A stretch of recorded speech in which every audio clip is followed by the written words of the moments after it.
ආයුබෝවන් ආදරණීය දෙවි පුතේ නැතින් නැවත වාරයක් ඔය කට්ටියයි මායි හම්බ වෙන්නේ අපේ සුපුරුදු වැඩසටහන සමගින්. ඔයගොල්ලෝ මේ වේදිකේ දන්නවා අපේ මොකද්ද වැඩසටහන කියලා. ආර්ථික විද්‍යාව දෙවෙනි ප්‍රශ්න පත්‍රය ඉලක්කගත කරමින් අපි සිදු කරනවා ප්‍රශ්නයෙන් ප්‍රශ්නය. හරිද? විනාඩි 36ක් අරගෙන සම්පූර්ණ ප්‍රශ්නය ආන්සර් එක ලියලා ඔයා උත්තරේ චෙක් කරගන්නවා අපේ වීඩියෝ මාලාව හරහා. එතකොට අද දවසේ ඒකේ එක් අදියරක් එක්ක තමයි ඔයා එකතු වෙලා ඉන්නේ. ඔයා මේ විදිහට දන්නවා උසස් පෙළ ලියන ප්‍රශ්න පත්‍රයේ ප්‍රශ්නයකට ආන්සර්ස් ලියන විදිය සම්පූර්ණයෙන්ම කතා කරන ලංකාවේ එකම YouTube නාලිකාවත් සමග තමයි ඔයගොල්ලෝ මේ සම්බන්ධ වෙලා ඉන්නේ. right. නැවත වරක් මතක් කරන්නම් ඔයාට ලියන පේපරේ ලියන්න පැය 3යි විනාඩි 10ක කාලයක් තියෙනවා. ඒ කියන්නේ විනාඩි 190ක කාලයක් මගේ පුතේ තියෙනවා. අපි විනාඩි 10ක් මොනා කරගන්නවද? විනාඩි 10ක් අපි පේපරේ කියවන්න හොඳින් කියවලා තේරුම් ගන්න මේවා කරනවා. ඊට පස්සේ විනාඩි 180ක කාලයක් ඉතුරු වෙනවා. ඒ කියන්නේ පැය 3ක කාලයක් ඉතුරු වෙනවා. ඒතර 12 වසරෙන් ප්‍රශ්න දෙකක් ඔයා ලියන්න ඕන අනිවාර්යෙන්. 13 වසරෙන් එක ප්‍රශ්නයක් දෙකක් ලියන්න ඕන අනිවාර්යෙන්. 12 වසරෙන් හරි 13 වසරෙන් හරි පුතේ එක ප්‍රශ්නයක් ඔයා අනිවාර්යෙන්ම තෝරගෙන ලියන්න එපා. එතකොට 180 පහට බෙදුවත් විනාඩි 36ක කාලයක් ඉතුරු වෙනවා. විනාඩි 36කින් ඔයා සම්පූර්ණ ලියන ප්‍රශ්නයක් ලියලා ඉවර කරන්න ඕනි. right. අද දවසේ ඔයාලට අපි සාකච්ඡා කිරීමට බලාපොරොත්තු වෙන ප්‍රශ්නය හරිද? මේ වෙද්දී ස්ක්‍රීන් එක මත ෂෙයා කරලායි තියෙන්නේ. එතකොට අද දවසේ වැඩිම අවධානයක් යොමු කරලා තියෙන වගේ පුතා ඉල්ලුම සම්බන්ධයෙන් දෙවනි පාඩමට අදාළ වන්නා වූ කොටසක් තමයි අපි අද සාකච්ඡා කිරීමට බලාපොරොත්තු වෙන්නේ. තේරුණාද? right. එහෙනම් පුතේ ඔයා හොඳින් අවධානය යොමු කරන්න. දැන් ඔයා විනාඩි 36ක් අරගෙන මේ ප්‍රශ්නේ ලියලා එන්න. මේ ප්‍රශ්නේ ලියලා ඇවිල්ලා මම සාකච්ඡා කරන උත්තරත් එක්ක ඔයාගේ උත්තරේ හරිද? ඔයාට ලකුණු 20න් කීයක් උපයා ගන්න පුළුවන්ද කියලා හොඳට බලන්න පුතේ. ලකුණු හැම වෙලාවෙම අඩුම තරමේ පුතේ 16කටත් එහා මට්ටමක තියාගන්න.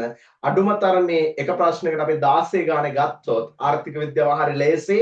16 වරක් පහමගේ පුතා ලකුණු 80ක් ලියන පේපරේ ලකුණු 80කට එහා යන්න හැම වෙලාවෙම ආර්ථික විද්‍යා පේපරේ උත්සාහ කරන්න. right. ඉතින් පුතේ නැවත වාරයක් මතක් කරන්න මුලින්ම ඔයාගේ YouTube channel එක මේ YouTube channel එක subscribe කරලා නැත්නම් දැන්ම subscribe කරන්න. ඒ වගේම තවත් යාළුවෙක්ට share කරන්න. තවත් යාළුවෙක්ට recommend කරන්න අමතක කරන්න එපා. ඒ වගේම notification all bell එක දාලා තියාගන්න. අපි අලුත් වීඩියෝ දාපු ගමන් ඔයාගේ ළඟටම ගෙන්වා ගැනීමේ හැකියාව ඔයාට පවතිනවා. right. එහෙනම් අපි වැඩට යමු පුතේ. right. එහෙනම් මෙතනින් වීඩියෝ එක නවත්තන්න ඔයා. දැන් ඔයා ගිහිල්ලා විනාඩි 36ක් කරන් මේ ප්‍රශ්නේ ලියලා ඇවිල්ලා මෙතනින් ඉස්සරහට වීඩියෝ එක ස්කිප් කරන්න නැතුව පුතේ දිගටම බලන්න. right.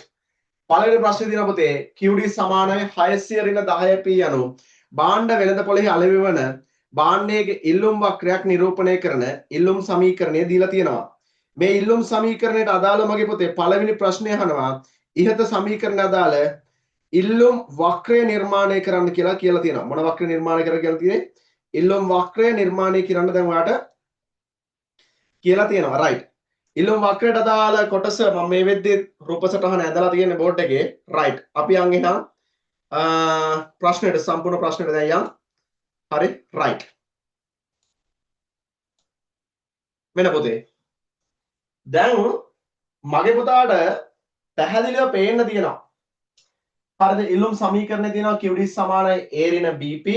සමීකරණය දීලා තියෙනවා QD සමාන 600 ඍණ BP. 10යි PP. 10යි P කියලා. එතකොට අපිට ওই ඉල්ලුම් සමීකරණය අඳිද්දි පුතේ හරි සැපයුම් වක්‍රය අඳිද්දි හරි ප්‍රධාන ලක්ෂ්‍ය දෙකයි ඕනේ පුතේ. හරිද? මැද ලක්ෂ්‍යයන් අවශ්‍යතාවයක් නැහැ. ප්‍රධාන ලක්ෂ්‍ය දෙකයි. මිල බිඳුවේදී ඉල්ලුම් ප්‍රමාණය. මිල බිඳුවේදී ඉල්ලුම් ප්‍රමාණය තමයි මගේ පුතා මේ තියෙන්නේ. ඒ වලින් කියන්නේ මිල බිඳුවේදී ඉල්ලුම් ප්‍රමාණය තමයි. බිඳුවේදී 600 තමයි ඒ තියෙන්නේ. හරිද? ඊට පස්සේ පුතේ ප්‍රමාණය බිඳුවේදී මිල. අපේ පන්තියේ ළමයි මගේ වීඩියෝස් වලින් ඉස්සරහා ඔයගොල්ලෝ ලේසි ක්‍රමයක් හුරු වුණා මේ මිල හොයාගන්න. පුතේ සමීකරණ දාලා ගණන් හදා ඉන්න ඕනේ හිතින් හදන්න. එතන ඉල්ලුම තියෙන තැනට දැන් බිඳුව දාගන්න. ඉල්ලුම තියෙන තැනට දැන් බිඳුව දාගන්න. එහෙනම් හරනේ පුතේ මේ පැත්ත බිඳුව. එහෙනම් ධන 600 මෙහෙ ගේන්න පුතා. එතන ඍණ 600යි. මේ පැත්ත ඍණ 10යි. ඍණ 600 ඍණ 10ෙන් බෙදන්න. සරලව හිතන්නකෝ. 600 10ෙන් බෙදා. 600 10ෙන් බෙදුවා මගේ පුතා. උපරිම ඉල්ලුම් මිල එනවා අපිට කීයයි කියලාද? 60යි කියලා. කීයයි කියලාද? 60යි කියලා. right විනාඩියක්වත් ගියේ නැහැ. විනාඩියක්වත් ගියේ නැහැ මගේ පුතා.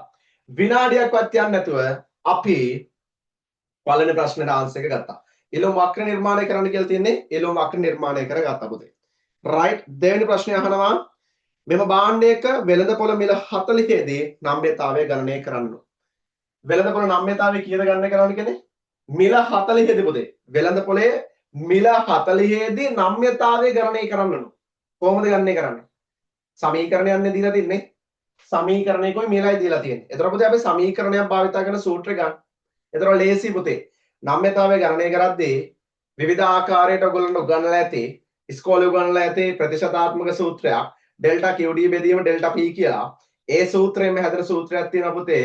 සංඛ්‍යාත්මක වගුවකදී අපි වැඩිපුර භාවිත කරන නම්‍යතාවය හොයන්න PED ගුණ කිරීම ඩෙල්ටා QD බෙදීම ඩෙල්ටා P ගුණ කිරීම P බෙදීම Q. ඊට වඩා ඒ වගුවක් හදලා ආයෙනවට වඩා මගේ පුතේ මාරම ලේසි සමීකරණ සූත්‍රයක් තියෙනවා. අන්නේ සමීකරණ සූත්‍රයෙන් ගන්න. සමීකරණ සූත්‍රේ තමයි මෙන්න මේක. මෙන්න මේ සූත්‍රයෙන් ඉතාමත් සරලව අපිට නම්‍යතාවය හොයන්න පුළුවන් පුතේ මෙන්න මේ විදිහට. PD සමානයි BP බෙදීම මගේ පුතා A ඍණ BP වලින් හොයන්න. PD සමානයි BP බෙදීම A ඍණ BP වලින් හොයන්න. පුතා සමීකරණය ගන්න. සමීකරණේ බෑවුම මේ B වල අගය බලන්න. මෙන්න B වල අගය තියෙනවා. මෙන්න B වල අගය. B වල අගය ඍණ 10යි. B වල අගය ඍණ 10යි. අපිට මිල 40 දී හොයන්න කියන්නේ. මිල කීයද හොයන්න කියන්නේ? 40 දී හොයන්න කියන්නේ. 40 දාගත්තා. දැන් A වල අගය දන්නවා අපි. A වල අගය 600යි. A වල අගය 600යි. දැන් මෙතන දැනනම මිලයි ඉල්ලුම් ප්‍රමාණය අතර ඍණ තියෙන නිසා ආයෙ මෙතන මේ තියෙන ඍණ මේ ඍණ බෑවුම කියලා ආයෙ ඍණ ගෙනලා දාන්න එපා. මෙතන ඍණ 10 ගෙනලා ආයෙ මෙතන ඍණ 10 දාන්න එපා. මොකද ඍණයි වරහන් ඇතුලේ ආයෙ ඍණ 10 දැම්මොත් ඍණයි ධන බවට පත් වෙනවා. ඒ උත්තරේ වැරදි පුතේ. දැනනවත් මෙතන මිලයි ඉල්ලුම් ප්‍රමාණය අතර තියෙන ඍණ සම්බන්ධතාවය තියෙන නිසා හරිද? 10 දාන්න. නිකන් ධන 10 දාන්න. මිල කීයද? 40යි. මිල කීයද? 40යි. right. එහෙනම් පුතේ මෙතන උත්තර එනවා ඍණ 400යි.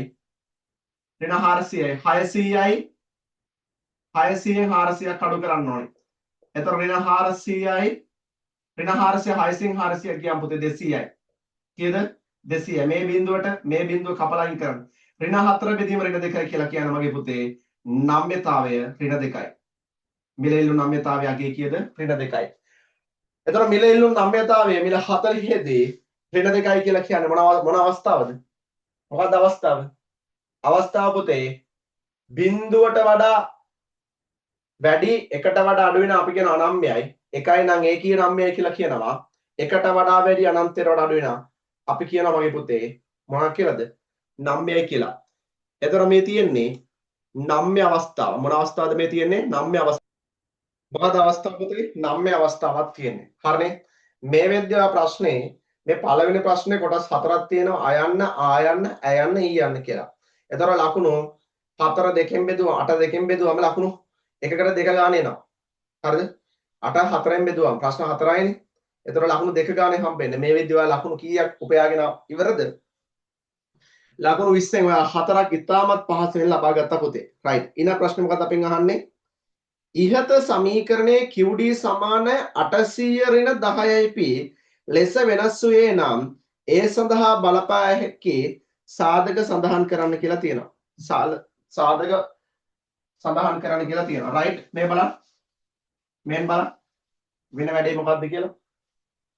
පුතා ඉස්සලා සමීකරණයේ තිබ්බේ QD සමානයි 600 ඍණ 10යි P. අන්නේ සමීකරණය දැන් බවට පත් වෙලා අනු 800 ඍණ 10යි P. ඉස්සලා තිබ්බ සමීකරණේ QD සමාන 600 ඍණ 10යි P විදිහට තිබ්බ සමීකරණේ පුතා මේ වෙද්දී QD සමාන 800 ඍණ 10යි P බවට පත් වෙලා අනු. දැන් මගේ පුතා හදිස්සියට අපි ආකෘතිය ලියාගත්තොත් මෙන්න මේ විදිහට QD සමානයි A ඍණ BP කියලා මම ලියා ගන්නවා. මේකේ B වල අගය ඍණ 10යිමයිනේ දෙකේම තියෙන. ඒ දෙක සමානයිනේ. වෙනස් වෙලා තියෙන එකම එක්කෙනා කවුද? A වල අගය තමයි වෙනස් වෙලා තියෙන්නේ. මේ මෙතන 600 තියෙනවා මෙතන 800 තියෙනවා. මේකට හරියට මොකක්ද උනේ කියලා හොයාගන්න පුළුවන්. අලුත් සමීකරණයට අදාළ ඉල්ලුම් සමීකරණයක් දෙන්නකො. අලුත් සමීකරණයට අදාළ ඉල්ලුම් සමීකරණයක් යන්නම ඔක ලස්සනට අපිට තේරෙනවා. අලුත් සමීකරණයට අදාළ ඉල්ලුම් සමීකරණ නිර්මාණය කරන්න. දැන් අලුත් සමීකරණයට අදාළ ඉල්ලුම් සමීකරණ නිර්මාණය කිරීමේදී මෙන්න මෙහෙම සමීකරණයක් එන්නේ පුතේ. ආයි හිතින් ඇදලා දාන්න. දැන් ආයේ වගු හදාදා ඉන්න එපා. බිඳුවේදී අගේ ඔයා ගන්න විදිහ දන්නවා. උපරිම ඉල්ලුම් ප්‍රමාණය කීයද? 800යි. හරි 800යි. මේ ධන 800 මෙහෙට ගෙනියන්න. බිඳුව කරලා මෙහෙට ගෙනියන්න. මේ ධන 800 මෙහෙට ගෙනියද්ද ඍණ 800ක්. ඍණ 800 ඍණ 10න් බෙදා. එතකොට 80යි. එතකොට කීයද? උපරිම ඉල්ලුම් මිල 80 දක්වා වැඩි වෙලා. ඒ කියන්නේ ඉල්ලුම් වක්‍රය කොහෙටද? මෙන්න ඉල්ලුම් වක්‍රය ඉස්සෙල්ලා D1. දැන් මෙන්න පොතේ ඉල්ලුම් වක්‍රය D2. ඉල්ලුම් වක්‍රය දකුණට විතැන්වීමක් සිද්ධ වෙලා තියෙනවා. ඉල්ලුම් වක්‍රය කොහෙටද විතැන්වලා තියෙන්නේ? දකුණට විතැන්වීමක්. එහෙනම් අපිට අහන්නේ ඉල්ලුම් වක්‍රය දකුණට විතැන්වෙන්න හේතුව අහන්නේ. ඉල්ලුම් වක්‍රයේ දකුණට විතැන්වීමට ඕන තරම් හේතු තියෙනවා. හරිද? මොනවාද හේතු? මට ඉල්ලුම් ශ්‍රිතය කියන්න. ඉල්ලුම් ශ්‍රිතය ආශ්‍රයෙන් අපි ගොඩනගා ගමු. ඉල්ලුම් ශ්‍රිතය ගත්තොත් ඉල්ලුම් වක්‍රයේ දකුණට විතැන්වීම සාධක ගද්දී QD සමානයි F වාරයක් PX PN YT EX NO. ඔකට ඉල්ලුම් ශ්‍රිතය. පොතේ ඉල්ලුම් වක්‍රයේ දකුණට විතැන්වෙද්දී සාධකයක් විදිහට සලකා බලන භාණ්ඩයේ මිල හැම වෙලාවෙම ස්ථාවරයි. කවුද ස්ථාවර වෙන්නේ? සලකා බලන භාණ්ඩයේ මිල හැම වෙලාවෙම ස්ථාවරයි. එතකොට කවදාවත් ඉල්ලුම් වක්‍රය දකුණට විතැන්වීමකදී සලකා බලන භාණ්ඩයේ මිල වැඩිවීමක් හෝ මිල අඩුවීමක් ලියන්න එපා. ඔයාගේ උත්තරේ වැරදි. හරිද? සලකා බලන භාණ්ඩයේ මිල වැඩිවීමක් හෝ මිල අඩුවීමක් සිද්ධ වෙන්නේ ඉල්ලුම් ප්‍රමාණය වැඩිවීමක් හෝ ඉල්ලුම් ප්‍රමාණය අඩුවීමකට පමණයි. තේරුණාද? ඉල්ලුමට ඒක බලපාන්නේ නැහැ. පැහැදිලි concept එක හොඳට තේරුම් ගන්න. ඉල්ලුම් ප්‍රමාණය වෙනස් වීම කියන්නේ එකක්, ඉල්ලුම වෙනස් වීම කියලා කියන්නේ තව එකක්. ඒක ඔයා හොඳට තේරුම් ගන්න. හොඳේ? ඉල්ලුම් ප්‍රමාණය වෙනස් වීම කියන්නේ එකක්, ඉල්ලුම වෙනස් වීම කියලා කියන්නේ එකක්. වැඩේ හරිද? right. එහෙනම් මගේ පුතා මෙතෙන් නම් පටන් ගන්න. PN කියන්නේ මොකද්ද? PN කියන්නේ සම්බන්ධිත භාණ්ඩයේ මිල ගණන. මොන මිල ගණන්ද? සම්බන්ධිත භාණ්ඩයේ මිල ගණන. සම්බන්ධිත භාණ්ඩ යටතේ භාණ්ඩ වර්ග දෙකක් තියෙනවා. ආදේශක භාණ්ඩ සහ අනුපූරක භාණ්ඩ. මම ඔයාලට ක්ලාසස් වලදී ඒක ගොඩලා තියෙනවා. ආදේශක භාණ්ඩේ. එතකොට පොතේ ඉල්ලුම් වක්‍රයේ දකුණට විතැන් වෙනවා. ආදේශක භාණ්ඩයේ මිල වැඩි වෙන්න ඕනේ. අනුපූරක භාණ්ඩයේ මිල අඩු වෙන්න ඕනේ. y යටතේ භාණ්ඩ දෙකයි. සාමාන්‍ය භාණ්ඩයක් නම් සාමාන්‍ය භාණ්ඩයක පාරිභෝගික ආදායම වැඩි වෙන්න ඕනේ. බාල භාණ්ඩයක නම් පාරිභෝගික ආදායම අඩු වෙන්න ඕනේ. අභිරුචිය වැඩි වෙන්න ඕනේ. මොනවා වෙන්න ඕනද? අභිරුචිය වැඩි වෙන්න ඕනේ. අනාගත මිල අපේක්ෂා මොනවා වෙන්න ඕනද? අනාගතයේ මිල ඉහළයයි හිතලා. දැන් හිතන්නකෝ. හෙට වෙනවා හෙට තෙල් මිල වැඩි වෙනවා කියනවා. අනාගතයේ මිල වැඩි වෙයියි සිතා. දැන් හෙට තෙල් මිල වැඩි වෙනවා කිව්වොත් අද මොකද වෙන්නේ? අද පොතේ සෙට් එක ගාව පොලිම. ඒ කියන්නේ ඉල්ලුම වැඩි. අනාගතයේ මිල ඉහළයයි සිතා වර්තමානයේ ඉල්ලුම වැඩි කරනවා. වර්තමාන ඉල්ලුම මොනවා කරනවද? වැඩි කරනවා. එන් කියන්නේ පොතේ පාරිභෝගික සංඛ්‍යාව වැඩි වෙනවා. පාරිභෝගිකයන් සංඛ්‍යාව වැඩි වෙනවා. ඕක කියන්නේ වෙනත් සාධක. වෙනත් සාධකයට නම් ඉල්ලුමක් වැඩි වෙන්න නම් පොතේ යහපත් දේශපාලන වාතාවරණයක්, හොඳ කාලගුණ තත්ත්වයක්, යුද්ධයක් නැති ස්වාධීන රටක් වගේ තියෙන්න. අන්න ඒ වගේ සාධක බලපානවා. ඕන්න ඔය මං කියපු ඕන සාධක වලින් සාධක දෙකක් තුනක් ලියන්න. මෙතන ලකුණු දෙක ගන්න නම් ඔය සාධක දෙකක් ලියවනම් ඇති. මගේ පුතා හැබැයි දෙකක් ලියලා එන්න එපා. හරිද? ඔය අනිවාර්යෙන් 3ක් 4ක් ලියලා එන්න. හරිනේ? එතකොට ඉල්ලුම් වක්‍රයේ දකුණට විතැන්වීමක් කියලා තියෙන්නේ. අහන්නේ ඉල්ලුම් වක්‍රයේ දකුණට විතැන්වීමට හේතුව ඔන්න මං හේතු ටික කියලා දුන්නා. නැවත වාරයක් මතක් කරමු ඩබල් එක ඉල්ලුම් වක්‍රයේ දකුණට විතැන්වීමට හේතු. මෙතන භාණ්ඩ දෙකයි. ආදේශක භාණ්ඩයේ මිල වැඩි වෙනවා. අනුපූරක භාණ්ඩයේ මිල අඩු වෙනවා. සාමාන්‍ය භාණ්ඩයක් නම් පාරිභෝගික ආදායම වැඩි වෙනවා. බාල භාණ්ඩයක් නම් පාරිභෝගික ආදායම අඩු වෙනවා. අභිරුචිය වැඩි වෙනවා. අනාගතයේ මිල වැඩි වේයයි සිතා වර්තමානයේ ඉල්ලුම වැඩි කරනවා. පාරිභෝගික සංඛ්‍යාව වැඩි වෙනවා. වෙනත් සාධක යටතේ යහපත් කාලගුණ තත්ත්වයක්, යහපත් දේශගුණ වාතාවරණයක් පවතිනවා. නැත්නම් යුද්ධයක් නැති රටක්, හොඳ දේශපාලන වාතාවරණයක්, අන්න ඒ වගේ හොඳ දේවල් වෙන්නේ. හරි නේද? right. බලන්න මගේ පොතේ ඊළඟ ප්‍රශ්නේ මොකක්ද කියලා අපේ. මේකට අදාළ අපේ ඊළඟ ප්‍රශ්නේ මොකක්ද? අයන්න, ආයන්න, යන්න. දැන් මේ තුනම ලකුණු හොයාගෙන ඉවරයි. හරිනේ? මේ සමීකරණයට අදාළ ඉල්ලුම් ලේඛනය ගොඩනංවන්න. ඒ කියන්නේ මගේ පුතා මේ අලුත් සමීකරණය නේද? අලුත් සමීකරණයට අදාළ ඉල්ලුම් ලේඛනය හදන්න දෙයක් නෑ ඉතින්. නිකන් ඇදලා දාන්න. මේක නම් පොඩි ගාණක් පුතේ. හරිද?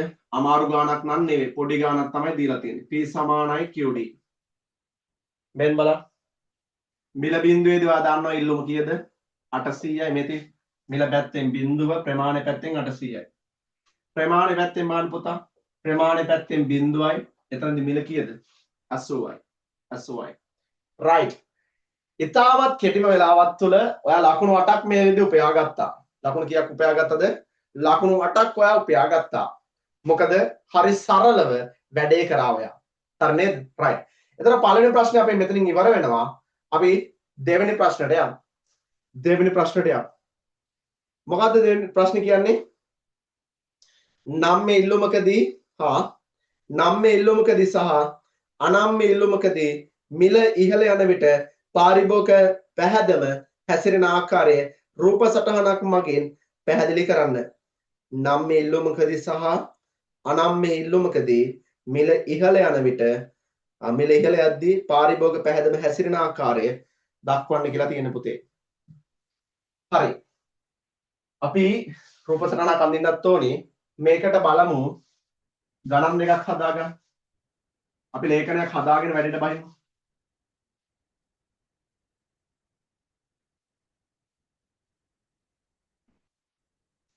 මෙහෙම මං ගානට එනවා. මම පොඩ්ඩක් ගානක් හදාගන්නම්. ගාන හදාගෙන මම ඔයාලට කියලා දෙන්න. ඒතර වැඩේ ලේසියි.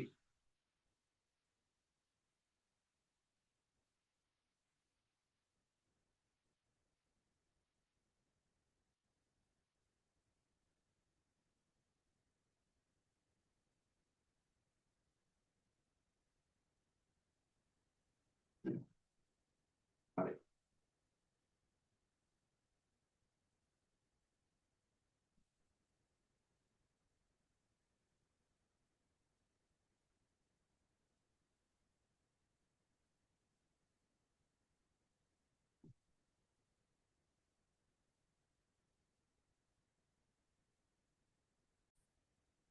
හරි පුතේ මේ බලන්න.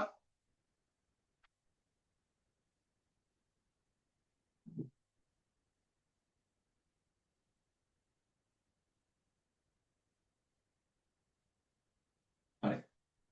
දැන් මිල වැඩි වෙන අවස්ථාවනේ අපිට ගන්න කියලා තියෙන්නේ. මිල වැඩි වෙන අවස්ථාව ගන්නත් කියලා තියෙන්නේ. දැන් මේ දීලා තියෙන මගේ පුතා අනම්‍ය අවස්ථාවක්.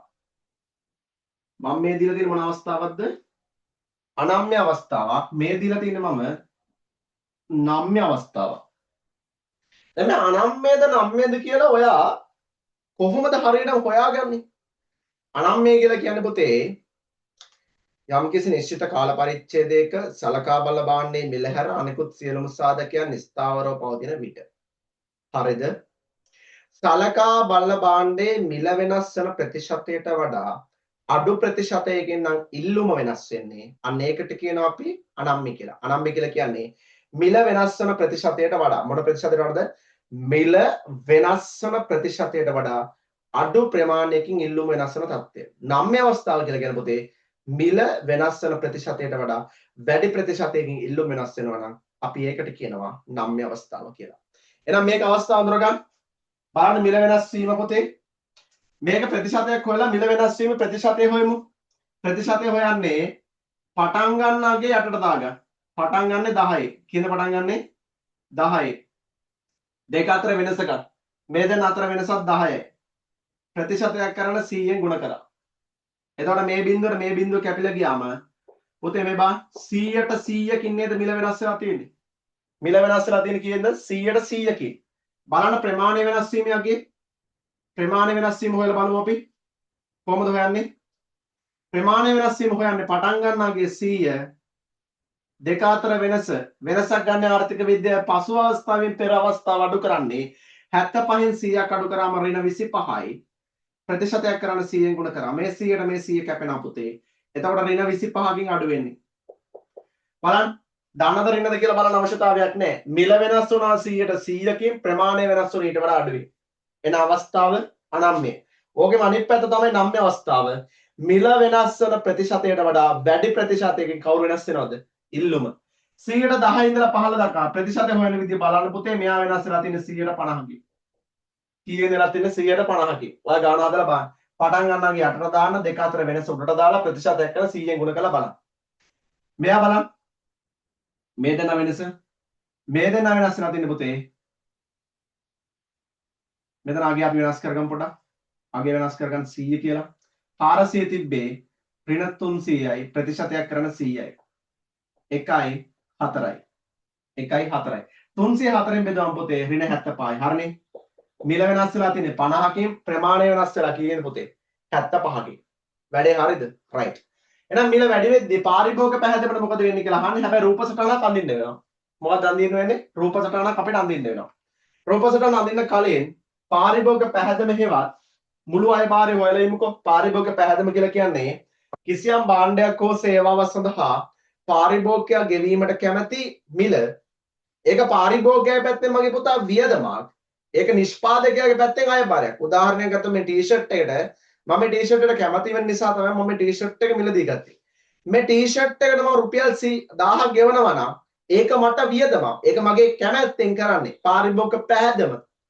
හැබැයි ඒක නිෂ්පාදකයා පැත්තෙන් හොඳට තේරුම් ගන්න. නිෂ්පාදකයා පැත්තෙන් ඒක අයභාරයක්. මොකද්ද? අයභාරය. පාරිභෝගික පැහැදම හේවත් නිෂ්පාදන අයභාරය ගන්න පුළුවන් P ගුණ කිරීම QD වලින් තමයි මේ දෙන්න ගුණ කරලා තමයි ගන්න අපි පුතා. බලන්න C නැත්තම් මේකට කියන්නේ TR කියලා. මේකෙත් එහෙමයි. C නැත්තම් TR. මේකෙත් C නැත්තම් TR. එතකොට පුතා 10 ගුණ කරන්න ඕනේ 100ෙන්. බිංදු ටික දාගෙන යනකොට මෙතනත් බිංදුවක් තියෙනවා මෙතනත් බිංදු 3ක් තියෙනවා. බිංදු 3යි. එක ගුණ කිරීම එක කියන්නේ එකයිනේ. හරිනේ? right. එතකොට 20 ගුණ කරන් තියන්නේ 75න් එක බිංදුවක් තියෙන එක දාගන්නවා දෙක ගුණ කරන් 75න් 150යි. කීයද? 1500යි. මෙතන බලන්න 10 ගුණ කිරීම 400 කියන 4000යි. 15 100ක් කියන්නේ 1500යි. 1500යි. එහෙනම් concept එක අඳුර ගන්න. concept එක අඳුර ගන්න. මෙන්න බලන්න වෙලා තියෙන දේ. භාණ්ඩයේ මිල මොනවාද මෙයාගේදී? අනම්‍ය අවස්ථාවේදී භාණ්ඩයේ මිල වැඩි වුණා. TR එකක් 1000 ඉඳලා මේ මිල වැඩි වුණා 10 ඉඳලා 20 දක්වා. එතකොට TR එක 1000 ඉඳලා 1500 දක්වා වැඩි වුණා. එහෙනම් අනම්‍ය අවස්ථාවකදී භාණ්ඩයේ මිලයි TR එක අතර තියෙන්නේ දෙන්නම එක මේ පැත්තට යන නිසා ඊතලේ පුතේ ධන සම්බන්ධයක්. මොන සම්බන්ධයක් තියෙන්නේ? ධන සම්බන්ධය. මිල අඩු වුණත් TR එක අඩු වෙනවා. මොන අවස්ථාවේදීද? අනම්‍ය අවස්ථාවේදී. එහෙනම් නම්‍ය අවස්ථාවට එන්න පුතා. නම්‍ය අවස්ථාව තුළදී මේක අනිත් පැත්ත. භාණ්ඩයේ මිල මොනවා වෙනවද? මිල 10 ඉඳලා 15 දක්වා වැඩි වෙලා. මිල වැඩි වෙද්දී TR එක මොනවා වෙලාද පුතා?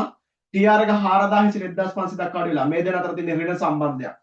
මොන සම්බන්ධයක් තියෙන? ඍණ සම්බන්ධය. මෙයාගේ ධන තියෙනවා නම් මෙයාගේ ඍණ. වැඩේ හරිනේ? right. දැන් ඔක ප්‍රස්ථාරයෙන් ගොඩනගන්න එපා පුතේ. අපි ප්‍රස්ථාරයක අඳින්න ඕනේ. කොහොමද අඳින්නේ? හරියට අඳින්න ඕනේ. හරියට ආවේ නැත්නම් ප්‍රශ්නයක් එනවා. හරි? අඳලා බලමු අපි. P බිඳුව QD කොහොමද අඳින්නේ? මේ පැත්තේ මිල 10 20 තියෙන්නේ නේ. මම භාග විදියට ගන්න 10යි 20යි. හිතනවා මම හරි පරිමාණයෙන් ඇති කියලා. හරි පරිමාණයෙන් ඇඳුවත් අය පුතේ මේක එන්නේ නැත්නම් එන්නේ නැහැ. හරි? මිල 10යි 20යි. ප්‍රමාණය 100යි 75යි. ඒතර 25 25ද ගන්න වෙන්නේ. අපි 25 25 ගමු. 25 50 75 දල වශයෙන් හිතලා ගත්තේ 100යි. 10 දී අගේ කීයද? 10 දී QD එක 100යි. 10 දී යන්න 100යි. 10 දී 100 කියන්නේ මේ වගේ. 10 දී 100යි.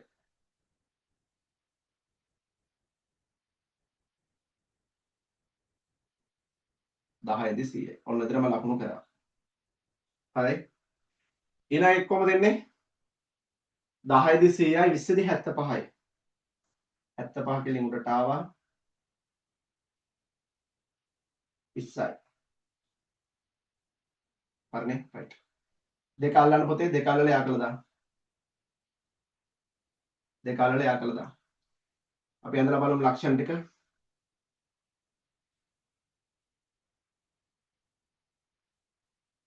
රයිට්. වැඩේ තේරුණාද? මෙහෙම බලන්න වෙන වැඩේ. මෙතන මේ විදිහට තමයි ඉල්ලුම් වක්‍ර එන්නේ. හරිනේ රයිට්. මෙතන බලන්න පුතේ. මෙතරක් ගානට අඳ ගන්න වෙනවා නැත්නම් එන්නේ නැහැ රූප සටහන.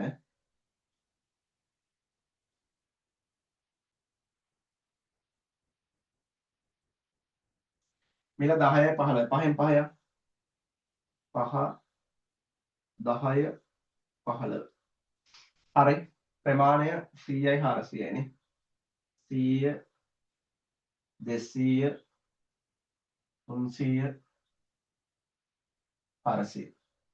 මොකද අවස්ථා පළවෙනි අවස්ථා 10 දී 400යි. 400 කො 400 වෙන මේ හරියම වගේ එන්නේ. 10 දී 400 කියන්නේ මෙන්න මේ වගේ පුතේ. 10 දී 400. ඊළඟ එක 15 දී 100යි. කො 15 100 උඩට ආවා 15 කියලා. දැන් දෙක යා කරා.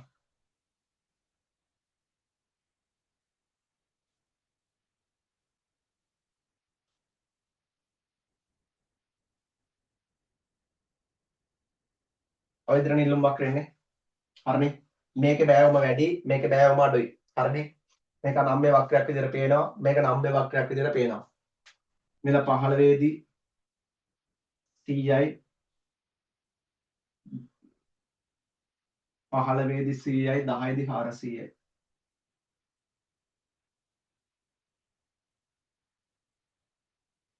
දහයේදී 400යි.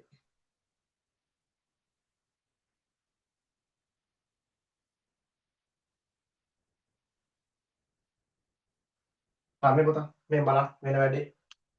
මෙයාගේදී සිද්ධ වුණේ මේ බලා ගන්න මිල වෙනස් වුණා 100ට 100කින් ප්‍රමාණය වෙනස් වුණා ඊට වඩා අඩුවකින්. එහෙනම් ඕක ප්‍රස්ථාර සටහනේ පෙන්වන්නේ. මිල වෙනස් වන ප්‍රමාණය වැඩි වෙන්න ඕනි ප්‍රමාණය වෙනස් වෙන ප්‍රමාණයට වඩා. පුතේ මේ බලන්න. මිල වෙනස් වෙලා තියෙන්නේ 10 ඉඳලා 20 දක්වා පුතේ මේ බලන්න. මිල වෙනස් වීමේ ප්‍රතිශතය මේ ප්‍රස්ථාර සටහන ගත්තොත් මිල වෙනස් වීම තියෙන්නේ මේ දෙන්න මේක නේද? මේ තියෙන්නේ මිල වෙනස් වීම. ප්‍රමාණය වෙනස් වෙලා තියෙන්නේ පුතේ ඊට වඩා අඩු ප්‍රමාණයකින් මේ ප්‍රමාණය වෙනස් වෙලා තියෙන ඊට වඩා අඩු ප්‍රමාණයකින්. වැඩ තේරුණාද? එතන මේ ශ්‍රීජිකෝණාශ්‍රය වර්ගඵලය වැඩි මේ ශ්‍රීජිකෝණාශ්‍රය වර්ගඵලයට වඩා. ඕක පැහැදිලිව පෙන්නන්න ඕන පුතේ. හරි නේද? මිල වෙනස් වෙන ප්‍රමාණයට වඩා අඩු ප්‍රතිශතයකින් තමයි කවුරු හැසිරෙන්නේද? අනම්‍ය අවස්ථාව හැසිරෙන්නේ. එතන මිල වැඩිවීම පෙන්වන්න ප්‍රස්ථාර සටහන. මෙතන පෙන්වුවේ නැත්තම් වැරදි පුතේ. හොඳේ. ප්‍රස්ථාර සටහන ඇසුරෙන් පෙන්වන්න කියලා දීලා තියෙන්නේ. හොඳේ? රයිට්. ඊළඟ එකේ වෙන්න ඕනේ මිල වෙනස් වෙලා තියෙන 50යි ප්‍රමාණය වෙනස් වෙලා ඊට වඩා වැඩි ප්‍රමාණයකින්. මේ බලන්න. මිල වෙනස් වීම මේ කොටුව මෙන්න මේ ඒකට ශ්‍රීජිකෝණාශ්‍රයක් කියන්නත් බෑ සමචතුරාශ්‍රයක් වගේ. හරිද? මේ කොටසට වඩා පුතේ ප්‍රමාණය වැඩි නෙමෙයි. ප්‍රමාණය වැඩිවීම ඊට වඩා වැඩි. ඔව්. ප්‍රමාණය වැඩිවීම ඊට වඩා ගොඩක් වැඩි. මේ කොටේ වර්ගඵලයට වඩා මේ කොටසේ වර්ගඵලය වැඩි. හරිනේ? එහෙනම් මත තියාගන්න දෙවෙනි ප්‍රශ්නේ ලකුණු 4ක් මම හිතන්නේ ලකුණු 4 උපයාගත්ත ඔය කට්ටිය මේ වෙද්දී අනම්‍ය අවස්ථාවකදී මිල වැඩි වුණත් අඩු වුණත් ඒ වෙනස් වෙන දිශාවටමයි එයත් එක්කමයි TR උත් යන්නේ. හැබැයි මිල වැඩි වුණත් මිල අඩු වුණත් නම්‍ය අවස්ථාවේ ඊට ප්‍රතිවිරුද්ධව ක්‍රියා කරන්නේ. එක්කෝ මිල වැඩි වෙද්දී TR එක අඩු වෙනවා, මිල අඩු වුණොත් TR එක වැඩි වෙනවා. දැන් ප්‍රස්ථාර සටහනක අඳින්න කිව්වම මෙන්න මේ ක්‍රමය භාවිතා කරන්න සිද්ධ වෙනවා. හරිද? අපිට දීලා තියෙන ගාන ප්‍රතිශතාත්මකව බලනමයි පුතේ. ප්‍රතිශතාත්මක බලලා තේරුම් ගන්න. ඔය තියෙන්නේ නම්‍ය අවස්ථාවක්ද අනම්‍ය අවස්ථාවක්ද කියලා. වැඩේ හරි නේද? රයිට්. එතකොට මේ වේදී මගේ පුතාට හොඳ දැනුමක් ලැබිලා තියෙනවා. හරිද? මේ උගන්වන එක බොක්කටම දැන්ලා තියෙන පුතේ මේ වෙද්දී හරි නේද? රයිට්. ඊළඟට අහනවා පුතේ ආදායම් මිල්ලුම් නම්‍යතාවය වර්ග කරලා දක්වන්න. ආදායම් මිල්ලුම් නම්‍යතාවය මොනවා කරලා දක්වනවද? වර්ග කරලා දක්වන්න. හරි. මම මේක මකන්නම්. රයිට්.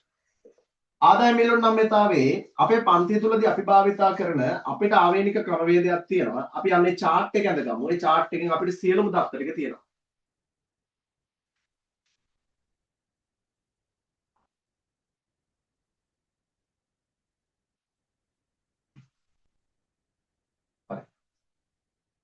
පුතා ආදායම් මිලෙල්ලුම් නම්‍යතාවයේ සංකේතය YED මොකද්ද? YED සමානයි ආදායම් මිලෙල්ලුම් නම්‍යතාවය. මොකද පුතේ? ආදායම් මිලෙල්ලුම් නම්‍යතාවයේ සංකේතය YED. ඔය ආදායම් මිලෙල්ලුම් නම්‍යතාවයේ අගය YED වල අගය ධන අගයක් ගත්තොත් මොන අගයක්ද? ධන අගයක් ගත්තොත් පුතා ඒ ධන අගයක් කියන්නේ සාමාන්‍ය භාණ්ඩ. මොන භාණ්ඩද? සාමාන්‍ය භාණ්ඩ. ඔය අගය ඍණ අගයක් ගත්තොත් ඒකට කියන්නේ අපි බාල භාණ්ඩ. ඔතන මේ සාමාන්‍ය භාණ්ඩ වලට තව නමක් කියනවා ප්‍රමත භාණ්ඩ. ඔය ඉගෙන ගන්න වෙන කොහෙන්වත් නෑ පුතේ, මේ අපෙන් විතරයි. සාමාන්‍ය භාණ්ඩ වල කියන තව නමක් මොකද පුතේ? ප්‍රමත භාණ්ඩ. හරි නේද? right.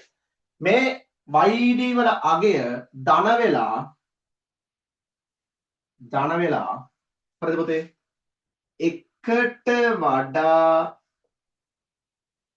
වැඩි වුවහොත් මොකද පුතේ? ඔයන උත්තරේ ධන වෙලා එකට වඩා වැඩි වෙන පුතේ. ඇත්තටම පුතේ සාමාන්‍ය භාණ්ඩත් කොටස් දෙකකට එනවා. හරිද? සාමාන්‍ය භාණ්ඩත් කොටස් දෙකකට එනවා. එකට වඩා වැඩි වුණොත් ඒකට කියන්නේ අපි සුපර්භෝගී භාණ්ඩ. මොන භාණ්ඩද? සුපර්භෝගී භාණ්ඩ. ඔය එන උත්තරේ පුතේ එකට වඩා අඩු වුවහොත් අපි ඒකට කියන්නේ පුතා බාල භාණ්ඩ. මොන භාණ්ඩ කියලාද කියන්නේ? ඒකට අපි බාල භාණ්ඩ කියලා කියනවා. ඉතින් පුතේ ආදායම් මිලෙල්ලුම් නම්‍යතාවයේ සම්පූර්ණ වර්ගීකරණය මෙච්චරයි පුතේ. ඔච්චරයි තියෙන වැඩ ඉගෙන ගන්න. ආදායම් මිලෙල්ලුම් නම්‍යතාව පට්ටලේසි මත තියාගන්නමයි පුතා. ආදායම් මිලෙල්ලුම් නම්‍යතාවයේ ධනාගයක් ගත්තොත් සාමාන්‍ය භාණ්ඩ එහෙවත් ප්‍රමත භාණ්ඩ, ඍණාගයක් ගත්තොත් බාල භාණ්ඩ. ඒන උත්තර එකට වඩා වැඩි වුණොත් සුපර්භෝගී, ඒන උත්තර එකට වඩා අඩු වුණොත් බාල භාණ්ඩ. ඔක ලියලා දාන්න පුතේ. එච්චරයි වෙන්න ඕන. හරි නේද? මොන සාමාන්‍ය භාණ්ඩ වල අපිට ප්‍රස්තාර සටහනක් අඳින්න පුළුවන් මෙහෙම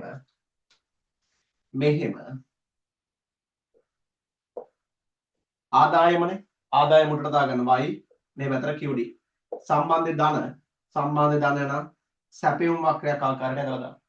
සැපයුම් වක්‍රයක් ආකාරයට ඇදලා දාන්න. එතන මේ ආදායම් මිලෙල්ලුම් නම්‍යතාවයේ ධනාගයක් ගන්න.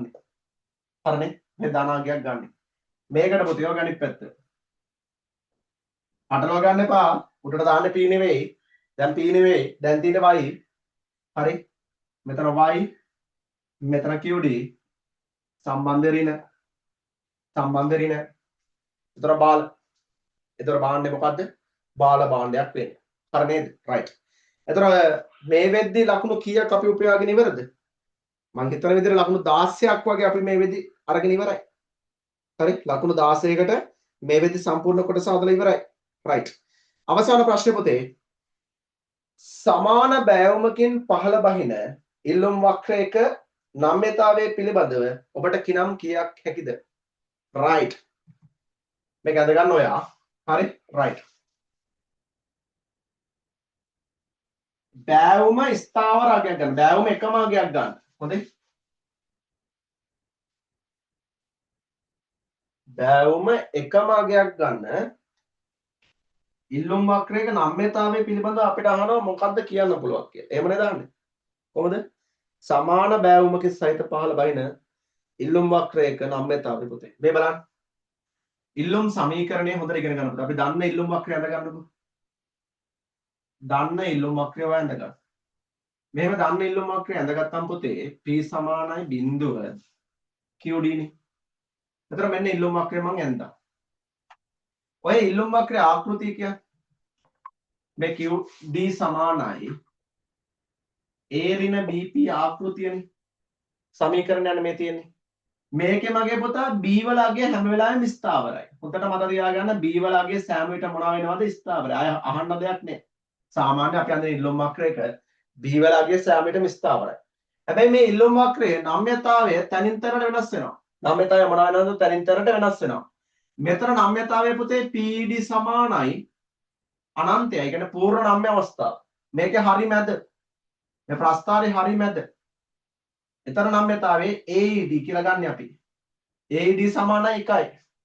මෙතන අවස්ථාව පුතා PED සමානයි 0යි. PED සමානයි කීයද? 0යි.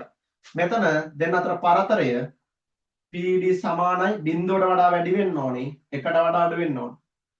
මෙතන PED සමානයි 1ට වඩා වැඩි වෙලා අර අනන්තයට වඩා අඩු වෙන්න ඕනේ. අනන්තයට වඩා අඩු වෙන්න ඕනේ. පුතා බෑවුම එකම සමාන අගයක් ගන්නා ඉල්ලුම් වක්‍රයක සමාන අගයක් ගන්න බෑවුම සමාන අගයක් ගන්න ඉල්ලුම් වක්‍රයක නම්‍යතාවය අනන්තයේ සිට බිඳුව දක්වා විහිදෙනවා. කී දක්වාද විහිදෙන නම්‍යතාවය? අනන්තයේ සිට බිඳුව දක්වා විහිදෙනවා. ඒ කියන්නේ අනන්තය කියලා කියන්නේ පූර්ණ නම්‍ය. ඒ කියන්නේ කොටස් පහක් වෙනවා පොතේ. පූර්ණ නම්‍ය මේ විභාගයට වැඩිපුර අහන කොටසක්. මෙයා නම්‍ය. මෙයා ඒකීය නම්‍ය. මෙයා අනම්‍ය. මෙයා පූර්ණ අනම්‍ය. මෙයා කවුද? පූර්ණ අනම්‍ය. එතකොට හොඳට තේරුම් ගන්න. හොඳට තේරුම් ගන්න මගේ පුතා. මොකක්ද තේරුම් ගන්න ඕනේ concept එක? පුතේ මෙහෙම එකම ඉල්ලුම් වක්‍රයක බෑවුම ස්ථාවර වෙලා තනින් තනට නම්‍යතාවයේ අගය අනන්තයේ සිට බිඳුව දක්වා විහිදෙන්න. නැත්නම් සාමාන්‍ය ඉල්ලුම් වක්‍රයේ හැඩය. මොකද සාමාන්‍ය ඉල්ලුම් වක්‍රයේ හැඩය? වමේ සිට දකුණට මේ බලන්න ප්‍රස්ථාර ඉස්සරහින් හිටගන්න. මේ මොන අතද මගේ පැත්ත? මේ ඉස්සරහින් හිටගත්තොත් මේ මගේ වම් අත පැත්ත. මේ උඩ පටන් ගන්න වම් අත පැත්තේ. වමේ සිට දකුණට මෙන්න දකුණ වමේ සිට දකුණට පහළට බෑවුම් වන ඉල්ලුම් වක්‍රයක් ලෙසයි පිටන්නේ. මොකක්ද පිටන්නේ? වමේ සිට දකුණට පහළට බෑවුම් වන ඉල්ලුම් වක්‍රයක් විදිහටයි පිටන්නේ. වැඩේ තේරුණාද පුතේ? right. එහෙනම් මගේ පුතා මේකට හේතුව මොකක්ද? පුතේ මේ QD සමානයි A ඍණ BP. හරි? දැන් මේ නම්‍යතාවය ගන්න යහනේ. ඔන්න පුතේ නම්‍යතාවයට එන්නකෝ.